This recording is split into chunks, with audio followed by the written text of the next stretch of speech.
This is Mxnzplain. My name is Lebo and Kabelo. I'm Kabelo, and the two of us decided to begin this journey of just creating spaces for men to reflect on what it means to be a man in the 21st century. Our task is really to journey with men, listen to different stories, but to create an environment where we can all just learn and grow with each other. It's a journey. Yep. So if you're interested in mansplaining about their spirituality, their traumas, and all things important about being a man in the 21st century, this is the place for you to come to. Mxnzplain is for me, for you, it's for all of us. So join in and be part of our journey.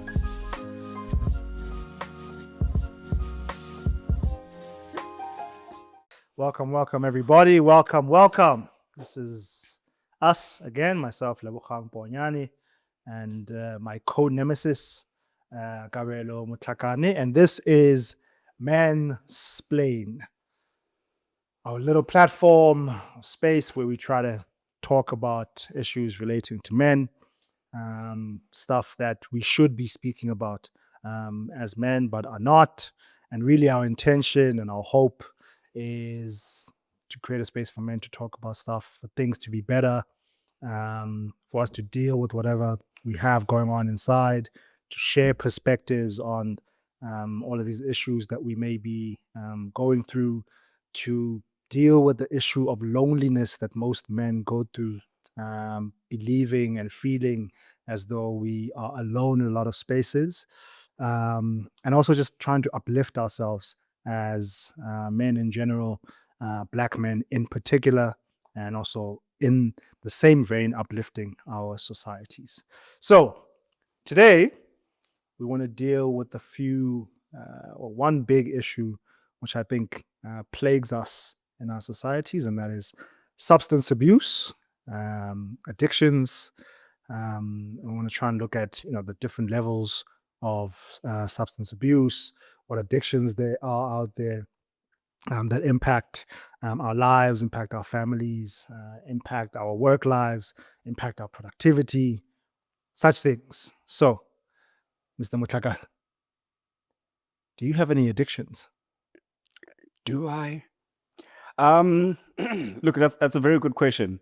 And the answer is yes. And I think so my addiction is first and foremost, I think, I'd say shopping.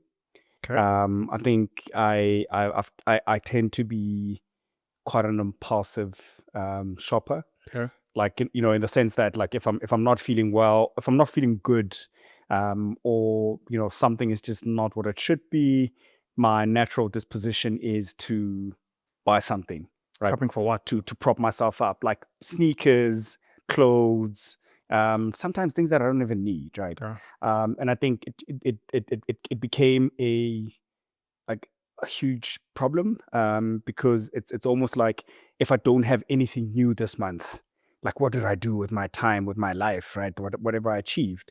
And I know it sounds strange, but that's the reality. It's the thing about addictions is that I think sometimes when we think of addictions, we think about them from the perspective of a guy who smokes drugs or whatever it is, but we don't look at addictions, even being addicted to affirmation, right? Being addicted to attention. That's a thing, right? And I think we don't chat about that. And for some of us whose addictions are linked to what is slightly palatable, those destructive, Like socially, yes, like my addiction is socially accepted, right? Yeah. Because me shopping does not affect anyone, but at the same time, I think as you grow up and as you learn, you realize already, actually, me shopping does have an impact, Okay. not just on myself, but on my future self, or the things that I hope to achieve for myself and for my family. So you then become financially, or you then become a bit circumspect in terms of how you use your money and when you use it, right? And I think for me, shopping became a disposition, right, to dealing with emotional lack, or if I've gone through something that triggered me, or if I just had a bad day, I'll just like, let me buy myself it's something. a way to affirm and to reduce the pain of that was my coping mechanism. Okay. And I can't say it's better. I can't say it's like stopped, right? Because it hasn't stopped. But it has gotten Has better. it been disruptive in your life in any way? I think it has, because if I think about some of the things that I bought and didn't really need, that's money that could have gone somewhere else. That's money that I could have spent on my wife, on my daughter. That's money I could have spent on other projects. But because I got caught up in the idea of wanting, and being a hoarder of sneakers, of clothing, or whatever it is, or that whole thing of wanting to be seen in something new and something different all the time, that for me is part of that addiction, right? And I think part of it has been slightly restrained, and I realized that by shopping less, I've been able to do way more, or my money looks like it has stretched, but it actually hasn't stretched. I've just reduced a bad habit, right? And sometimes it's like small little moments like that of realization. It's like, oh crap, I could have, I look like I have a bit more, but actually I don't. All that has changed is a bad habit is now being managed. So you are dealing with the addiction. Yes. How? Just by Like, are you seeking help, or are you just like yourself dealing with it? so part of it is I actually need to go see my psychologist. I haven't seen him in like 6 months. Anyway, so part of it is just mechanisms of control, right? Okay. So I've gotten to a point now. I'm like, where I see something that I like. So the rule now is don't buy it immediately. I'll look at it and I'll be like, oh, that looks nice, and then I'll walk away from it. Yeah. And say like a week later, I'll check if it's still there, right? The nice thing about some of the sneakers that I like is 90% of the time is if I don't buy it on the day, it's gone, right? And so so what that has helped me with is forcing me to really ask the question, like, do I need another pair? And then walking away to think about it, right? Okay. And when you come back, and to be honest with you, sometimes I actually forget to go back. There's times where I'm like, I like that sneaker, put it in my cart, and be like, let me see if I still feel the same about it later on in the evening. And if I do, I'll pay for it. Okay. And then I go back later in the evening and do other stuff. And like 2-3 days later, I'm like, oh crap, where's the shoe? And it's gone. I'm just like, saved money. So I think for me, like, it's those are the small little things, right? But also I started doing like, with many people, you have a debit order that goes towards your savings, to this and that and that and that. So I got to a point, I'm like, actually, let's increase one of these debit orders, right? So you can have an Ellen Gray, take say 500-600 rands or 7,000 rands a month, and you're like, let's add another 1,000 rands. Now you have 1,000 less to spend every month, which forces you to look at your finances differently. Okay. But I think naturally all of us have addictions, and I think some addictions are more palatable than others. And like I said, shopping seems to be palatable. Exercising seems to be palatable. You right? think exercising can be an addiction? But I do think exercising can be an addiction, right? Because yes, it has positive results for you, but you also easily get addicted to the idea of needing to do this thing, Okay. right? And I think for me, I'm borderline. I think, right? I think my body may not look like someone who exercises a lot, but in terms of just the natural scale of how often I run in a week, how often I go to the gym, now I've added cycling. It's just like I keep adding to this training thing that I'm doing. But why do you feel like that's an addiction if it's good for you? Because it's, I think if it becomes obsessive and it becomes one of those where now you design your life around it, then you need to reevaluate, right?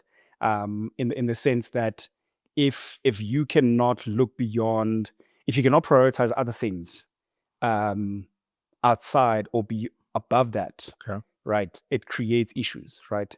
Is that a good example, last year I got into that routine of I needed to, because I was preparing for Cape Town Marathon. So it was one of those, I need to run, at least 3 to 4 times a week, do strength training in the gym, spend some time in the pool for swimming just to get my lungs to work slightly more efficient.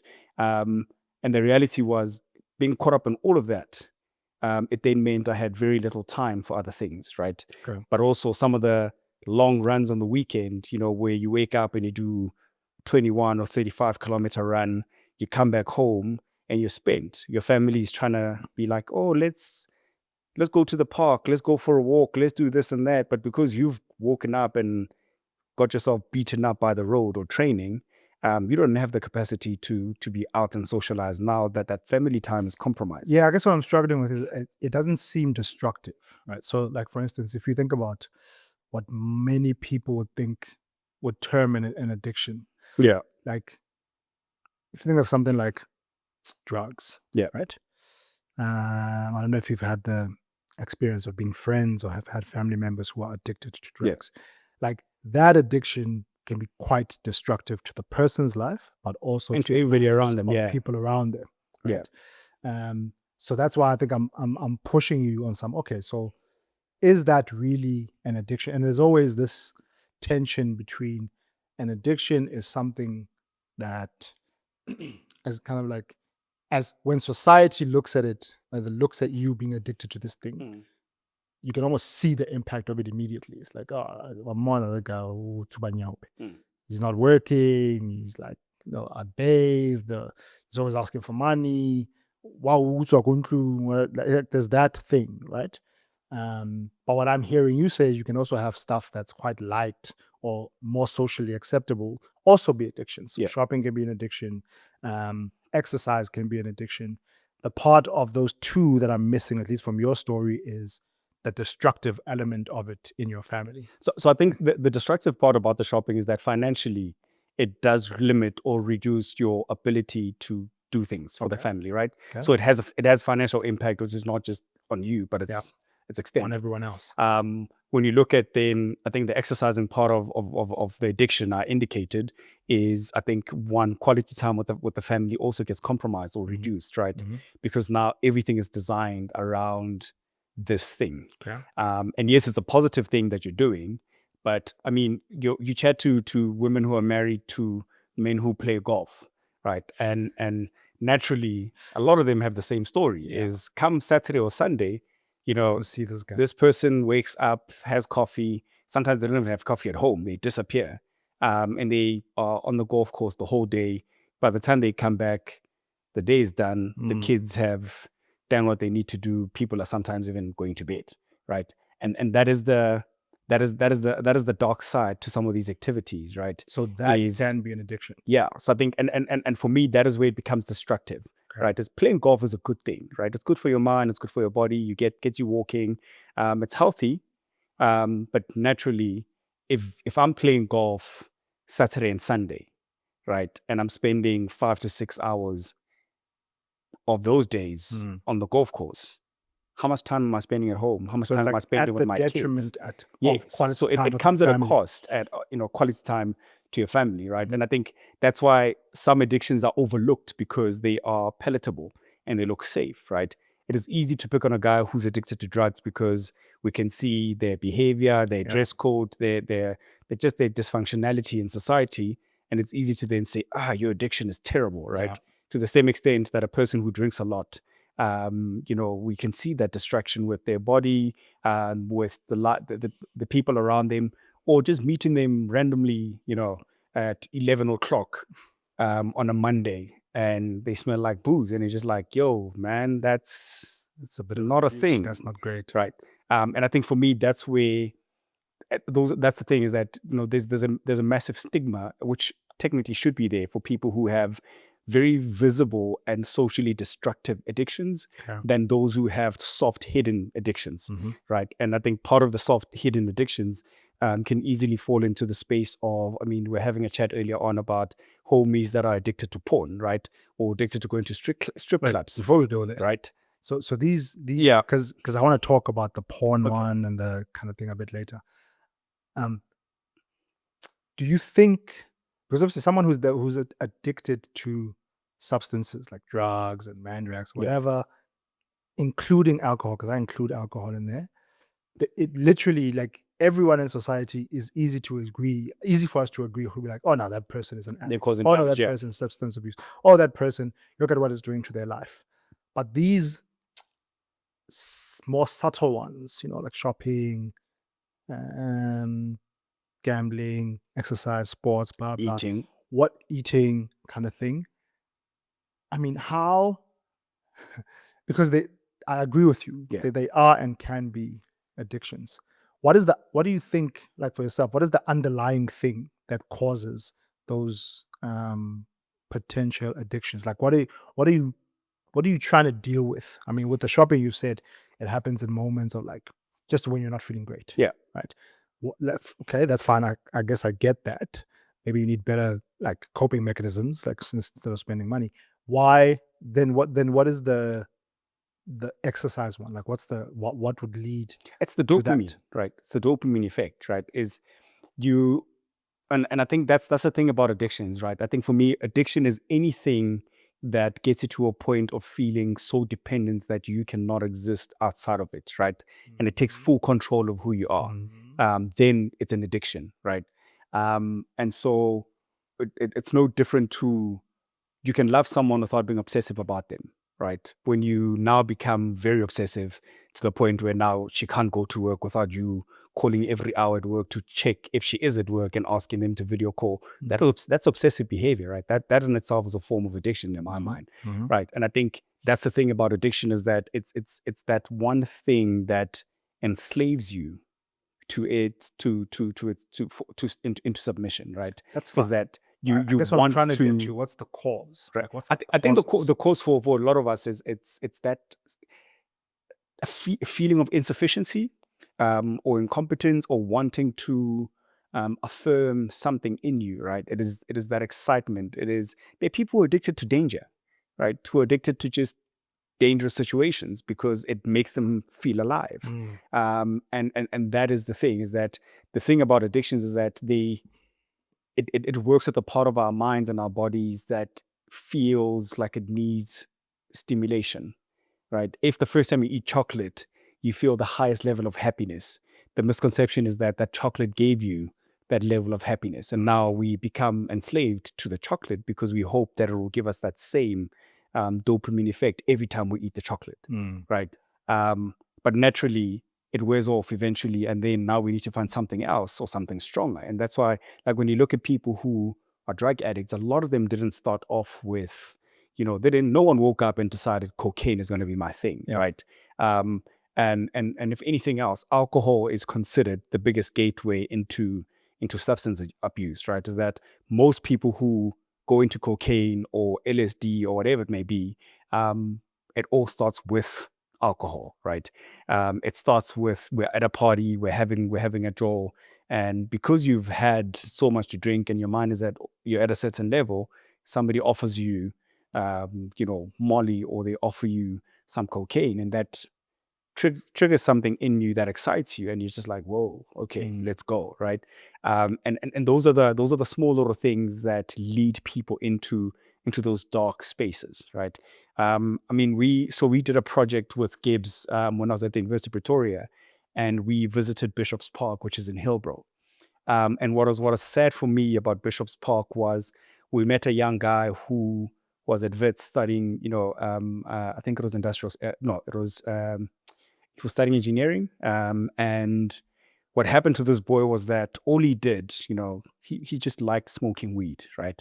And his roommate started lining the weed with a bit of cocaine, right?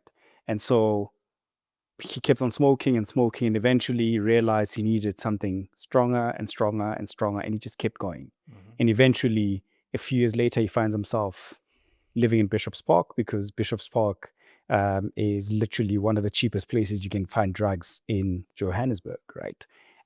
So tick whatever you can think of.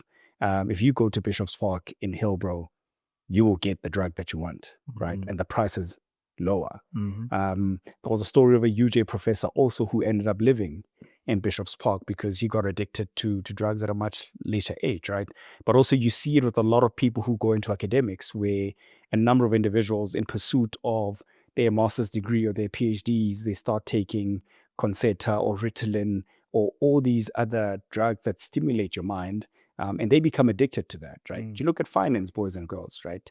I mean, it's a known. I'm going to say a known rumor that finance boys and girls live on either cocaine Yeah. or Ritalin and Concerta, right? And that for me speaks to an industry that is highly profitable, but also has created conditions of work that demand more of people than what they're actually capable to offer. And so in order for It's you, like a work pressure. yeah, so in order for you to rise up to the highest of level, you need to find something that allows you to work ridiculous hours, right? Because now you're chasing that thing. But eventually, a lot of these boys and girls become addicted to these things, right? Some manage to recover, and some don't, and they bomb out. And that is I think that's the complexity about addiction, is that it no one wakes up wanting to be addicted to anything. Do you think people get addicted to things because they want to numb themselves Naturally, from feeling? yeah, Yeah. it's that's what we all want to do, right? Is you think about it, when a guy gets how about dump? I mean, the first thing you do as a gent when your partner leaves you, you don't go to your psychologist and debrief. You don't call your boy and it's like, hey Trevor, bang tampile boy, or immediately you say, hey Trevor, bang tampile. Trevor's like, guy, Yes. I'm coming, boy. I'm coming, right? And the I'm coming is not us sitting and chatting. I'm coming is your gent saying, you know what, let's go for a drink, boy. Yeah. Right? And that one drink moves to shots, and then a change of venue. By the time you wake up, you've been partying since Thursday evening, in the name of heartbreak, right? That's that, and that is where alcohol becomes that coping mechanism for a lot of us. Is that when you're in that numb state, your inhibitions have been lowered. You just do whatever, without thinking too much, right? And that's the thing, is that addictions numb something. Yeah. But now, So that's naturally, it. hold on. Yeah. So naturally, when people experience high pressure situations, the likelihood that they become addicted to some sort of a substance or some sort of a thing increases incredibly highly, right? And so, because you need something to cope. yeah. And so you said something when you were using the Trevor example. They're coming to come see you. Is that Trevor comes not so you as boys can talk about the issue and deal with it. He's coming so he can be supportive by helping you to numb the issue with alcohol, which then creates some sort of an addiction and a dependency on this thing. Isn't that part of the problem? Like, shouldn't there be an alternative to how we deal with high pressure situations? Like, why should it be that? But what would those be like? So let me That's what ask I'm you. asking you. I don't know. So do you have an addiction that you've identified, or have you had one? I don't think I currently have. I mean, it's weird. So maybe I have a bit of a shopping addiction, but I think I control that very easily. Right? Yeah. So like, I like stuff like clothes or whatever, but not to the point where it rattles my decision making. So then in my mind, it's like that's not necessarily a decision. So I have my priorities are pretty clear. Yeah. And if I'm going to shop, I do that as like the last thing, right? But in the past, in my younger days, as I think about and I thought about this topic as we're preparing, I think I may have been addicted to sex. Okay, tell us more. Yeah, I think. I think I used that as a numbing mechanism. Okay. So years back, bro, like I could not go maybe 2 days without having sex, without even thinking about having sex. So like that's why I think it was an addiction, right? So that's number one. But number two, I used to make very stupid trade-offs in terms of my decisions and things that were important. Yeah. Just so I could get a nut. Like I'd be like, you know what? I pitch to work an hour late. It's cool, but let me, Drive okay. So that's number one. I've had issues in my relationships because, like in the past, my romantic relationships, because of kind of my wanting to always have like this thing around. So it's caused issues in romantic relationships. It also caused issues in my friendships. Okay. Because, if a hunter's gonna hunt, right? So like I would hunt in places I'm not supposed to hunt. You know, like so, and that would just create like now you mess up Yeah. the ecosystem of things. And so I had to deal with that quite a bit. And how did you go about that? Or what did dealing look like? Yeah, so number of so I mean I spoke to someone, so I used to speak to a psychologist quite a bit, and that was one of the topics that was out there. Um, Ironically, I also spoke to my mom about it, and my mom kind of gave me ways to think about it because I think What did you man I'm say? not the first. Because that's how did you even start that conversation? It's like, ma, I'm addicted to sex. No, it's just like, it's just like ngithanda amantombazane. It's like yeah, abafana banjalo. Like how like ninjalo nina Yeah. oponyana. Like Yes. it starts off like that. Yeah. Where it's like to make me feel better. I think she was just like, yeah, you're not alone. Like this is how men are here. We saw kind of thing. Yeah. But here's what it could potentially do to your life if you don't get this thing under control. Yeah. So as my mom, I think she was able to frame it in a way that it would land well for me because she also understands me. She understands me really well and what's important, what I'm trying to achieve, or what I was trying to achieve with my life. And she showed me how this thing could be a big problem. She never judged me. Never once did she say, "Oh, you're bad." Yeah. I don't know. Kind of. Also because I think I did it quite responsibly, right? I didn't bring any babies from outside. I was pretty safe. Blah blah blah. So it was that, and then I think I had to do a lot of internal work just by myself because I was realizing it was creating a pattern. There was like a pattern of destruction. Yeah. In my life because of this thing. And when I chose to be very honest with myself, I realized that actually this is the issue. Because remember, bro, like I mean, I don't really drink. I've never done drugs. I'm not like those things have never been problems for me. So when I went to go and look and be like, where have most of my issues come from? This thing was at the center always, you know. And it didn't help that was and so like But also like what age group is this, right? Because a part of me is just like, okay, sharp. Is it addiction per se, or is it the fact that most males biologically in our 20s with a very no, bro, high this was for me very high sexual drive? even in my right? 30s, bro. Like Okay. this followed me till I was like quite mature. Okay. Yeah. So it wasn't like youthful exuberance and excitement. There was that part. So that's what I wanted to establish, right? No. So there I was think- that I think part. all of I us got over in that. our early 20s, that's the natural behavior, right? And I guess when you move into your 30s, it shifts a bit. Yeah. And yeah, for some people, Yeah. So look, it wasn't that. Okay.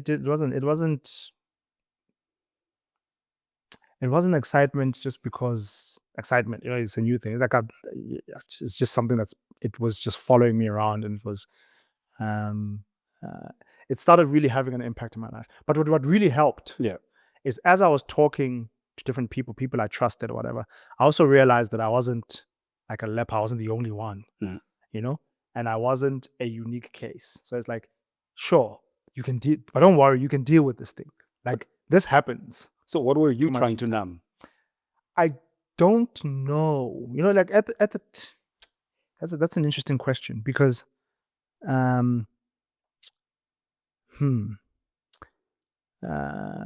one, I think there was a power thing to do with it, like I'm being in control kind of thing. Two, it allowed me to redirect my focus away from things that were really hurtful. So like there was some family stuff that I think I needed to deal with, that I hadn't. So like you call it family traumas or whatever. Yeah. That I didn't necessarily want to deal with on my own. And so I'd use this thing as like a redirect. There was an element of at different stages of my life. And I think when I was like maybe like late 20s, early 30s, it also had to do with like peer pressure. Yeah. To be quite honest. Like, who are you hanging around with and what are we doing? And like, what's the thing that makes you acceptable in this circle? So there was that a little bit. Then it was an easy redirect away from holding myself accountable for some of the goals I set for myself. I don't know if that makes sense. So like say for instance, if I'd woken up and it's like the beginning of 2025 and I'm like, oh, I want to do a PhD, whatever. That's a huge, humongous goal. Or I want to do an Ironman, for instance. When I'm sitting and I'm like, okay, I'm supposed to go and run that 30K thing, but instead, I'd rather go get a nut. You know what I mean? So I'd rather do that as per doing this thing. And then the excuse, it was a better excuse to myself to be like, no, I didn't go run because I had to go see this person and do this, as opposed to I didn't go run because I was sleeping. I don't know if that makes sense. So it was almost like it was like I was active. allowed me. No, it's not even about being. It allowed me to redirect my accountability to something that I thought was worth the excuse. I don't know if that particularly makes sense. So, but I can guarantee you that even though I went through this process and even though, I was reassured that you're not the only one, blah, blah, till today, if I speak in a group of Machida and we talk about this and I say, this is the problem that I had, even if when this episode goes out, people are going to be like, no, that's not a problem. That's not an addiction. So that was why I was like, is it not that's not an addiction, bro. But actually it is. Because think about it. You're being destructive. Okay. You're literally so your shopping thing versus this, I can see this being more destructive in multiple people's lives, including my own, as opposed to like the shopping thing. I'm not saying you must compare addictions, but I like for the sake of definition, right? But it's socially acceptable, especially within. I will say it's more socially acceptable within the spaces Tamachita. But it's actually even more socially acceptable in broader society. I'll tell you why. Because people will act like people will be like, naturally, it's just like you're being a man, right? A man is supposed to be being a man. It's supposed to be fruitful. Basically, that's what they say, right? True. But for me, so within that context of your experience, right? Earlier on, we were chatting about homies who, when we were in high school, were addicted to pulling it right, or masturbation, right? And I think you think masturbation can also be an addiction? Just so I definitely think so. I mean, so I was thinking about like when I was at school, there were gents who, and I mentioned this earlier on, is that there were gents who would go to the bathroom during lessons because they needed to go relieve themselves, right? But also there was this dynamic where the older boys would be telling us about sex, especially like especially when you're like grade 8. You have all these grade 11 matric boys. It's just like, hey, I did 1, 2, 3, 4, 5, and immediately in your mind it imprints that idea that as a guy, if you are not getting laid, if you are not, ejaculating, you're not man enough, right? And you look at the type of content that gents used to arouse themselves, right? You think of, and I mean, when we were at school, it was largely magazines. It wasn't like now where you can. You're referring to porn. Go to go to X. Wherever. Some people, you go into X and you can find porn right there, right?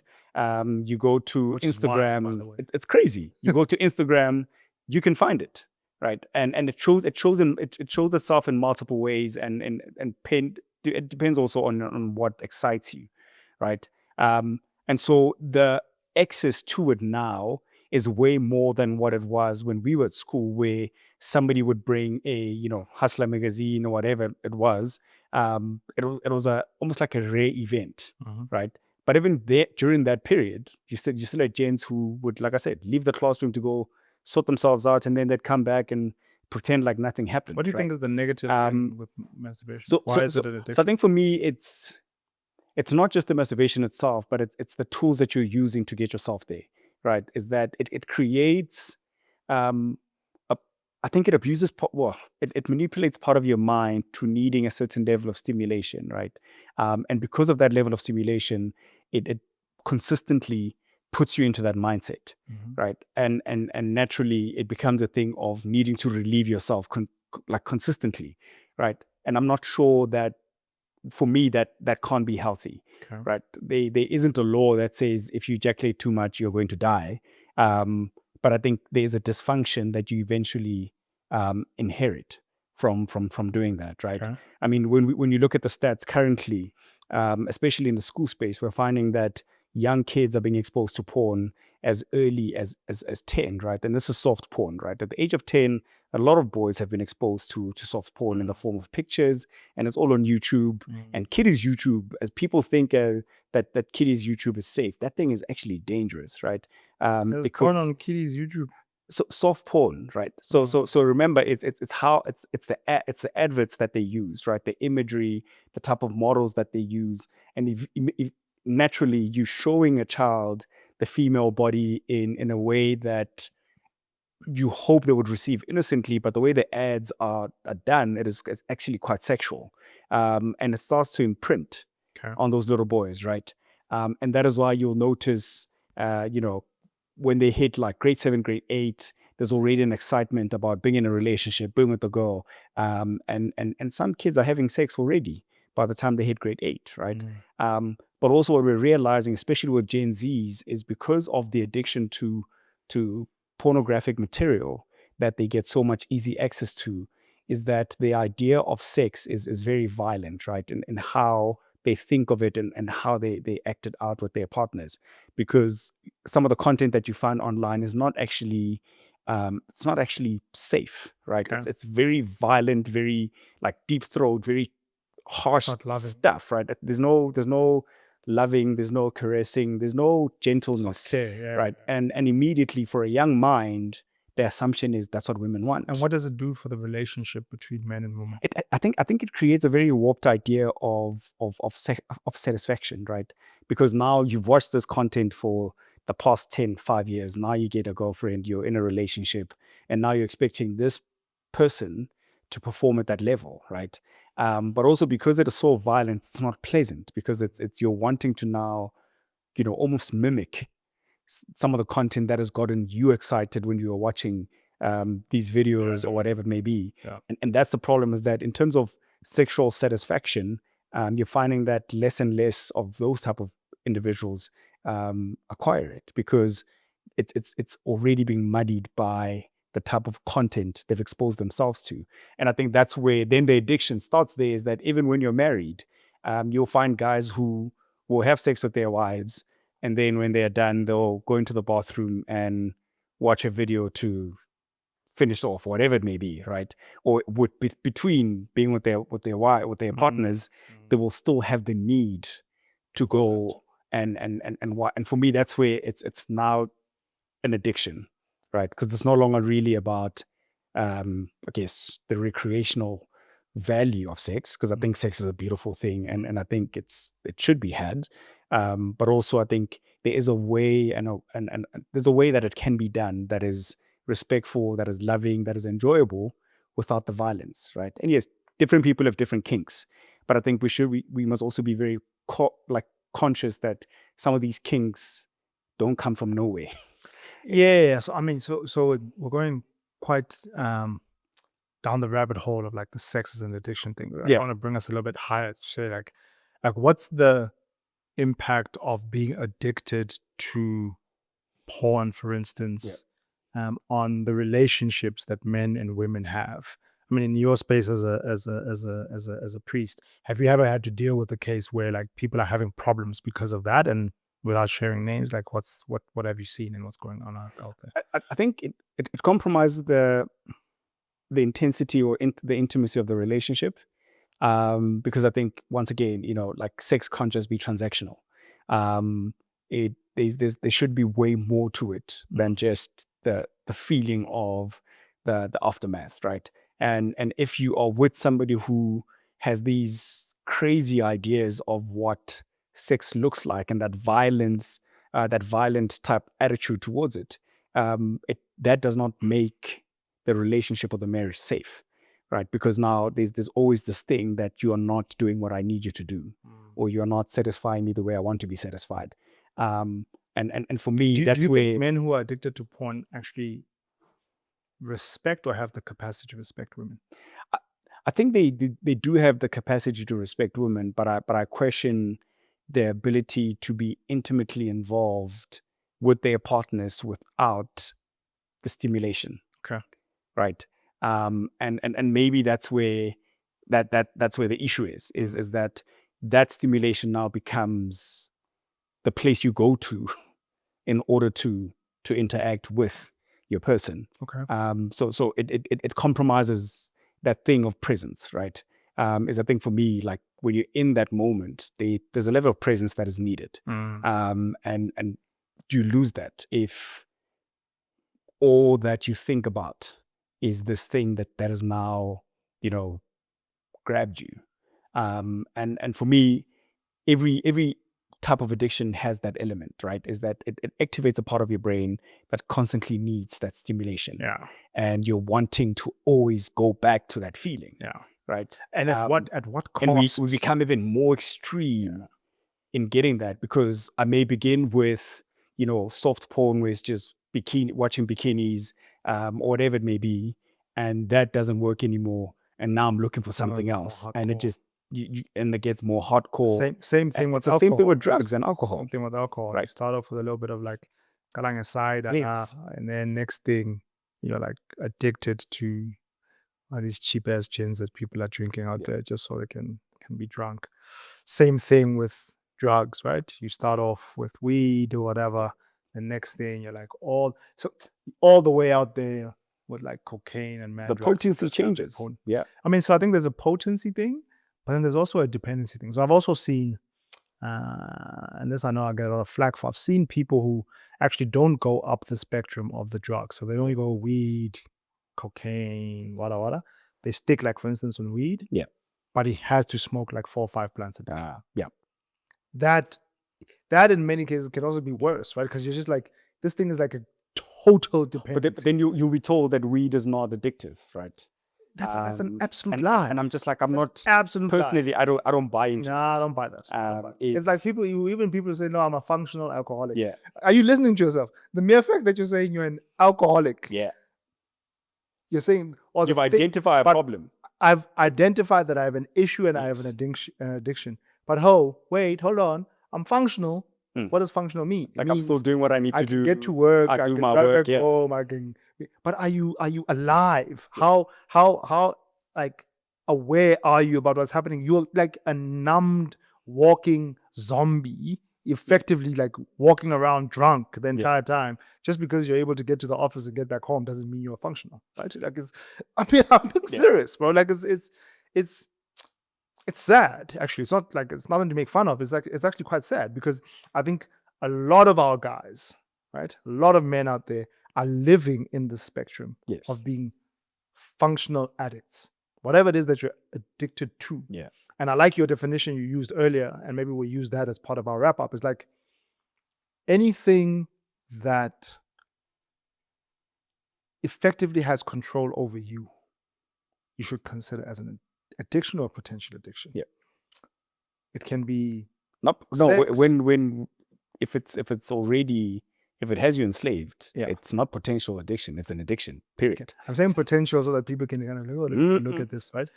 So it's like sex, porn, masturbation, alcohol, gambling, shopping, danger, extremism could be one. There are all these things that, if the underlying cause is for you to numb something else, please go and have a look at it. If the impact of that particular activity is it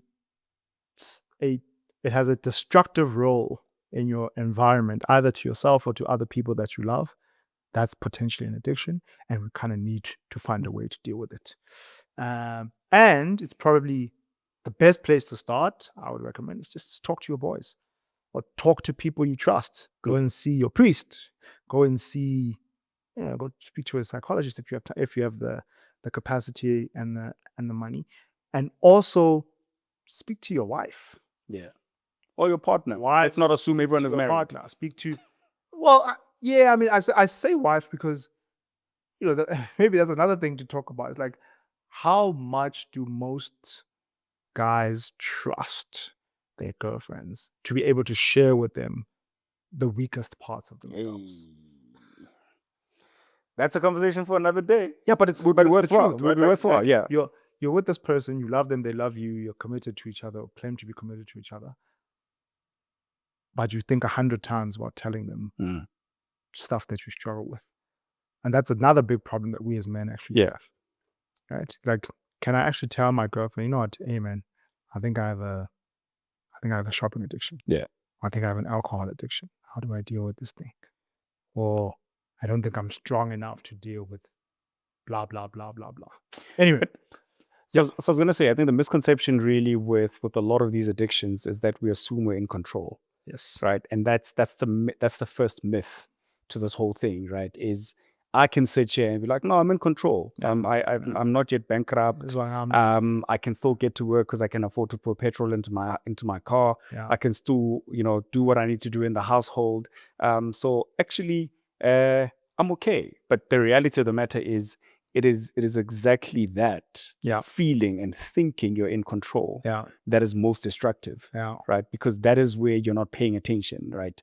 And I think for me, when it comes to addictions, is like people need to learn what the triggers are, right? Is what are the things that push you to drinking? What are the things that push you to,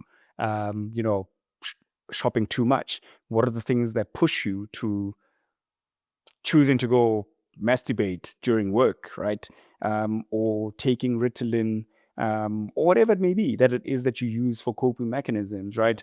Is it an issue of peer pressure? Are there mental health issues that you are not engaging with, and so you're using to numb it? What are the economic factors that you are also avoiding, right? Because sometimes the drinking helps us to not pay attention on how little we're earning, yet we don't realize that the very thing that we're drinking is part of the drainage of the finances itself, right? Yeah. So I think for me, it is that the ability to be conscious of the self, but also to realize that we're not in control, right?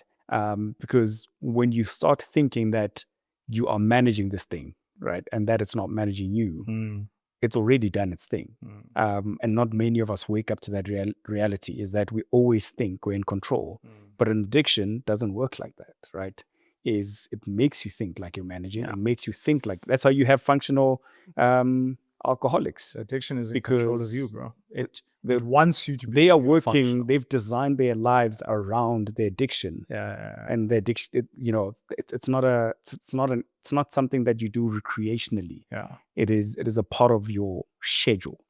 It is your breakfast, it is your lunch, it is your dinner, it is structured, it is there 7 times a week, right? That is a form of addiction. And I think it's learning those things and being able to be in conversations about these things that really help us a lot, right? In closing, what do you have to say to the guys that are listening out there as it comes to addiction and dealing with it? I think take stock of the things that take your money. Take stock of the things that are taking your time. Take stock of the things that are not allowing you to spend quality time with the people that matter. Like, look at them, ask yourself, what are they? What do they look like? And how much time are they taking? Can work be an addiction? Oh, it definitely is, right? Even people who are addicted to money. Like, I have a few friends who are addicted to money. Like, for them, it's making money is the one thing they live for, right? And someone will say, oh, but that's a good addiction because it means they'll never be poor again. But also the question is, are you living though? It goes back to what you were saying, is that yes, you're a functional alcoholic, but are you alive? Are you living? Right? And I think for me, those are the real questions, is in the pursuit of all these great things, are we actually experiencing life at the highest level without the intoxication, without the distraction of an alcoholic high or a drug high or a sexual high? Is outside of those highs, what other coping mechanisms do you actually have? And I think that's the trick, is find coping mechanisms that are less destructive, both to you and to the people around you, and to your finances, right? Because yes, you may not be causing damage to other people because you're earning enough to be able to be reckless, but it does not mean that you have license to be reckless. So it's just managing that and figuring out what gets you there. Okay. Yeah. Cool. Let's wrap it up. And don't escape as always, life, live it. Let's please talk about these things. talk to your boys, talk to your families, go talk to somebody, come talk to us if you can, put some stuff in the comments. You're not alone in some of these situations. You're not experiencing these things by yourself. So it's not necessary to live in the solitary shame that you may be living in and you may be feeling.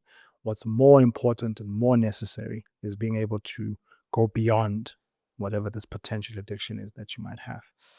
As always, this is Mansplain, where we try to just make things better for us as guys, make things better for us as Majida, guys who are growing up to be leaders in our societies, leaders in our households, and hopefully leaders that are going to lead the world into a better place. My name is Lebo and And I'm Kabelo Mutlakane. This is Mansplain, and we'll see you in our next episode. Engage, share your views, critique us, challenge us, be part of the conversation. Re a leboga. 3, 2, 1, Mansplain. And you love that thing.